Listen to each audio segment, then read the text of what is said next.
Hello students, welcome back to the class. In previous video we had discussed about photosynthesis. इसके पहले वाले video में हमने photosynthesis के बारे में डिस्कस किया था.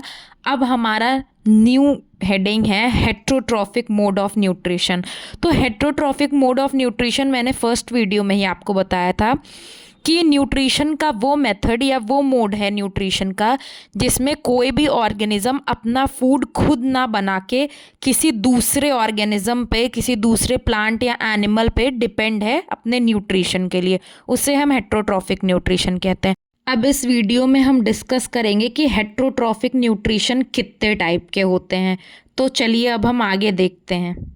सबसे पहला टाइप है सैप्रोफिटिक न्यूट्रिशन या सैप्रोफिटिक न्यूट्रिशन. आजकल बुक्स में ना यूज़ होके आपकी बुक में आपको सैप्रोट्रॉफिक न्यूट्रिशन दिख रहा होगा, तो उसमें आपको कंफ्यूज होने की ज़रूरत नहीं है, दोनों सेम है.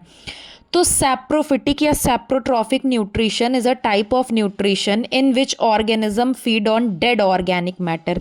यानी कि ये ऐसा तरीका है न्यूट्रिशन लेने का जिसमें ऑर्गेनिज्म जो है वो डेड प्लांट या डेड एनिमल से अपना फूड ऑब्टेन कर रहा है. उन्हें हम सैप्रोफिटिक न्यूट्रिशन कहते हैं और उन ऑर्गेनिज्म को हम सैप्रोफाइट्स या सैप्रोट्रॉफ्स कहते हैं.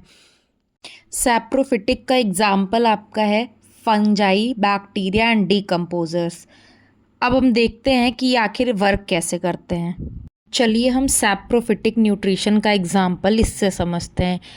आप इससे फैमिलियर होंगे. ये एक ब्रेड की स्लाइस है और इस पे आप ये जो ग्रीन कलर का देख रहे हैं, इस ब्रेड पे फंगस ने अटैक कर दिया है. तो होता क्या है कि फंगस कुछ ऐसे केमिकल्स रिलीज़ करते हैं डेड ऑर्गेनिक मैटर पे, जिससे कि जैसे ये ब्रेड जो है वो स्टार्च इसमें होगा, तो जब ये केमिकल रिलीज़ करते हैं तो जो स्टार्च है वो सिंपल सब्सटेंस में कन्वर्ट हो जाता है. और यही जो सिंपल सब्सटेंस है, फंगस इसी को एज अ न्यूट्रिएंट इसी पे फीड करता है. तो इसीलिए चूँकि हम कह सकते हैं कि फंगस अपने न्यूट्रिशन के लिए इस ब्रेड पे डिपेंडेंट है, इसीलिए ये सैप्रोट्रॉफिक न्यूट्रिशन का एग्जाम्पल है. नेक्स्ट है पैरासिटिक न्यूट्रिशन. तो पैरासिटिक न्यूट्रिशन लेने का एक ऐसा तरीका है जिसमें एक ऑर्गेनिज्म दूसरे ऑर्गेनिज्म की बॉडी के ऊपर या उसके अंदर मौजूद रह के उससे न्यूट्रिशन लेता है. उसे हम पैरासिटिक न्यूट्रिशन कहते हैं. अब इसमें दो वर्ड आते हैं, एक पैरासाइट क्या होते हैं और दूसरे होस्ट क्या होते हैं. तो वो प्लांट जो कि रेडीमेड फूड ले रहा है उसे हम पैरासाइट कहेंगे, और वो ऑर्गेनिज्म जिससे पैरासाइट फूड ऑब्टेन कर रहा है उसे हम होस्ट कहेंगे. अब पैरासाइट दो टाइप के होते हैं, एक्टोपैरासाइट एंड एंडोपैरासाइट. तो एक्टोपैरासाइट वो पैरासाइट हैं जो कि होस्ट की बॉडी के ऊपर रहते हैं, जैसे टिक्स हो गए, लाइस, ये आपके एक्टोपैरासाइट्स हो गए. और एंडोपैरासाइट्स वो पैरासाइट्स हैं जो कि होस्ट की बॉडी के अंदर रहते हैं, जैसे टेप वॉर्म, राउंड वॉर्म. ये स्क्रीन पे आपको जो फोटो दिख रही है ये है कसकटा. तो कसकटा जिसे हम अमरबेल भी कहते हैं, ये है पैरासाइट का एग्जाम्पल. अब हम देखते हैं कैसे. ये स्क्रीन पे आपको कसकटा प्लांट और होस्ट में कैसा इंटरेक्शन रहता है वो दिखा रहा है. तो आपको ये जो येलो कलर की लंबी लंबी स्टेम्स जैसी दिख रही हैं ये है कसकटा, और जो ग्रीन कलर की मोटी स्टेम दिख रही है वो है होस्ट प्लांट. तो कसकटा में एक स्पेशल स्ट्रक्चर होता है जिसे हम हॉस्टोरिया कहते हैं, जैसे कि आप स्क्रीन पे देख सकते हैं. ये हॉस्टोरिया जो है ये होस्ट प्लांट के चारों तरफ अपने आप को इस तरीके से पेनेट्रेट कर लेती है, और पेनेट्रेट करने के बाद उसी होस्ट प्लांट से ये अपना सारा न्यूट्रिशन लेती है. नेक्स्ट है सिम्बायोसिस. तो सिम्बायोसिस का आप सिंपल लैंग्वेज में बस ये मतलब समझो कि इसमें दो ऑर्गेनिज्म को एक दूसरे के फ़ायदे के लिए एक साथ रहना और एक साथ काम करना ज़रूरी होता है. इसी को सिम्बायोसिस कहते हैं. The association in which two different types of organisms live and work together for their mutual benefits. यानी कि एक दूसरे के फ़ायदे के लिए दो ऑर्गेनिज्म साथ में रह रहे हैं, साथ में ही काम कर रहे हैं, उसे ही हम सिम्बायोसिस कह रहे हैं. एग्जाम्पल है आपका लाइकेन. तो एल्गी और फंजाई दोनों को मिला के लाइकेन कहते हैं. अब लाइकेन में होता क्या है कि एल्गी जो है चूँकि वो ग्रीन कलर का है, वो प्रॉपर फोटोसिंथेसिस प्रोसेस करके अपना फूड प्रिपेयर कर रहा है। तो एल्गी फंजाई को फूड प्रोवाइड करता है और बदले में फंजाई क्या करता है, एल्गी को प्रोटेक्शन प्रोवाइड करता है।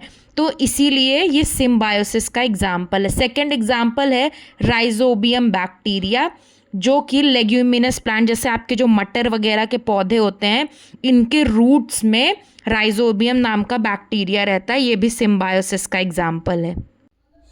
ये अभी आपको स्क्रीन पे जो फिगर दिख रहा है, ये है लाइकन, यानी कि एल्गी और फंजाई दोनों एक साथ रह रहे हैं। तो this is an example of symbiosis. अब नेक्स्ट हेडिंग है हमारी इंसेक्टिवोरस प्लांट्स। तो होता क्या है, हमारे इन्वायरमेंट में कुछ प्लांट्स ऐसे होते हैं जो कि अपनी नाइट्रोजन रिक्वायरमेंट को पूरा करने के लिए इंसेक्ट्स यानी छोटे मोटे कीड़े मकोड़े खाते हैं।